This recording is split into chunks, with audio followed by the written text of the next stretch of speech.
So a couple of months ago, I was in a meeting with this principal, and just because I was curious, I asked the principal, what makes for a great principal? And he said this line, it just rang true. It was an aha moment where he says, what makes for a great principal is that when there's a problem, you run to the fire. You don't hide behind your desk because there's always work you can do in your office. If you know there's a problem in the school, you have to run to where the fire is. And a lot of times, you just have to listen and be compassionate, but you run to the fire. And when he said that, it was an aha moment, loved it. And actually, I thought of today's gospel, because that's the point. The same way what the principal said, you have to run to where the problems are. That's the point of today's gospel, that in the storms of life, you don't hide from them. You step into them. So Christ is trying to teach the apostles. No, you head into the storms. And so you know the story. They're out on the sea late at night, in the darkest time of the night, and the storm comes up. And they see Jesus walking across the water. Now, just a little background. That means something. So in the Old Testament, it says, only Yahweh walks on the water. So if Jesus is walking on the water, what is that saying? And then Peter says, if it's, you, Lord, call out. And Jesus says, I am he. And the reason why he says that, in Greek, that's the exact same word for Yahweh. So his actions and his words are proclaiming Jesus is Yahweh. It's a very Jewish way of saying Jesus is Yahweh. Now, I just mention that as an aside because sometimes people say, why doesn't just Jesus come out and say that he's God? He did in words and actions, just in very Jewish ways, not 20th century American ways. Anyhow, so Peter gets it. And this is one of the great moments of Peter, where Peter, normally he's kind of a coward. But in this moment, he shines. And Peter, his name means rock, right? And he says, Lord, if it's you, tell me to come. Well, if your name is Rocky, that's not very promising. But what do you know? The rock floats. He walks on the water. Now, what I want you to think about, the miracle that you want to focus on is not him walking on the water, coming to Christ. You want to focus on the fact that he's walking into the storm. It's the darkest time of the night. That's Peter shining forth. That with all the problems and storms of life, where you're going to find Christ is in the darkest. You're going to find Christ in the storms of life. You want to head into the storms. And so the world, as you know, is filled with a lot of storms. There's a lot of pain and sorrow and injustice in the world. And what do? You head to where the problem is.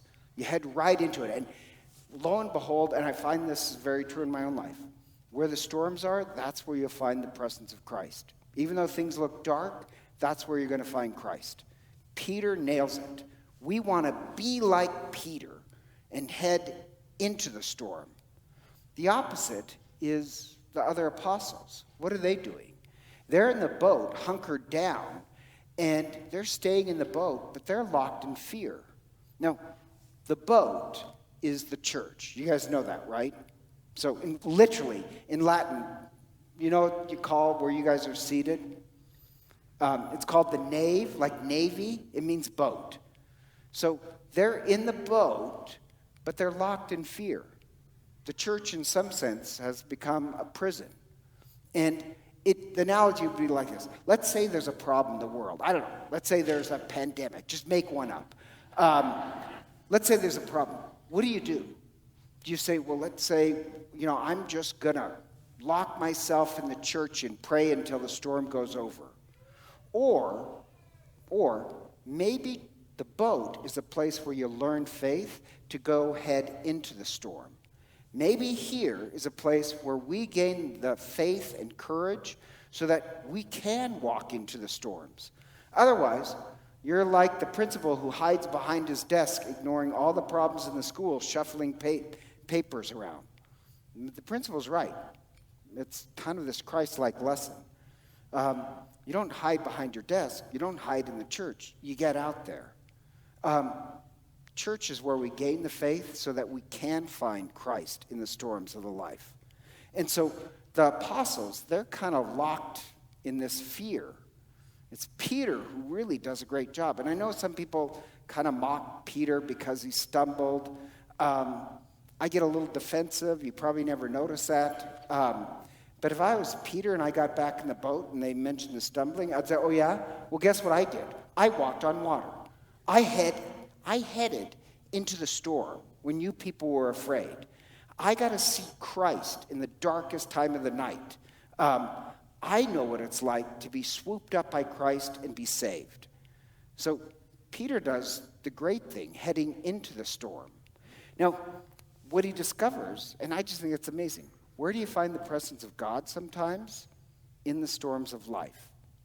The opposite is true too, by the way, because the first reading is finding Christ not in the storms, but in silence. So the first reading, the prophet, he's used to finding God in the fight. And he goes to his cave and God says, I'm going to reveal myself. God is not in the storm and the thunder or the fire. God's in silence. And the prophet's, that's kind of crazy because the prophet thinks he's the only one fighting against for justice. And then God tells him, no, there are 7,000 who can hear the sound of silence, my voice calling to them. So I love the contrast that sometimes you need to find God in the silence.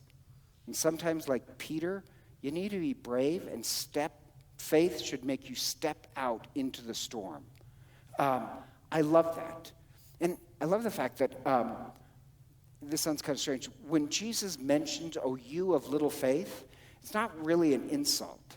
When he says little, it means immature. Immature means you're scared of the storm, that you want to just hunker down and hide from it. Christ will not give us the power to pray the storms out of our life. Christ will give us the power to enter into the storm. I just think that's an amazing revelation, that we find Christ in the storm. So anybody who says, well, I'm just going to pray that Christ removes all my trouble. Maybe Christ wants us to step into the trouble. And we come from this long history of people where real faith is not hiding away. Real faith is entering into the storms of life. And one example I just want to mention is Damien of Molokai, because this government official last week, saw the statue of Damien, and there's all these statues, but he's one of the statues that represents Hawaii. And so this government official said, this white guy, he symbolizes European colonial power dominating the natives. Well, that's not true. Hawaii, the Hawaiians themselves, picked him as one of the representatives, Damien, because he didn't dominate anybody, quite the opposite. He goes into the storm of fear. Damien Molokai, what he does is he volunteers to go to where the lepers were, which everybody thought was crazy. Why would you want to go with those people? He goes, and it was so awful for the lepers. They would just push them off the boat, and it was subhuman conditions. He shows up, and this amazes me, he digs his own grave as a statement that I am here to live and die for you people. And over a little bit of time, he does transform the island. It becomes this really place of joy despite the leprosy. One reporter goes to see it, and they're shocked about how much love there is among these lepers who are dying. The Hawaiian queen goes over there. She's supposed to give a speech, and she keeps crying because there's so much love in the island. He didn't go there to dominate. He went there to show love. That's stepping into the storm of injustice and cruelty. That's what Christ gives us the power to do. Not to sidestep it, but to enter into it. And like, that's a real example of faith. Mature faith is entering into it. And you know how, like, there's a little saying, you can fake niceness, but you can't fake kindness. Like, you know, you can fake niceness of being sweet and happy. But real kindness, when somebody's kind, you know they have your back, right? Real faith, you know, you can fake it, but real faith is kind of like this brave kindness where you enter into where people are hurting. Because if you ask people in the world, all right, how many people in the world believe in love? Everybody's going to raise their hand. Oh, yeah, I love love. I believe in love. How many people can actually, out of love, put some work into it? Can actually be there where people are suffering or scared or dark? Suddenly, it falls apart. They believe in love like they believe in being nice.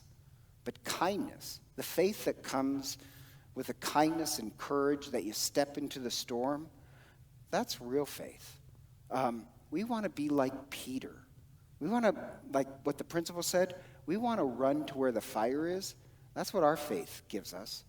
And there in the dark and the storms, sometimes that's exactly where you find Christ. And so together, let us stand and profess our faith.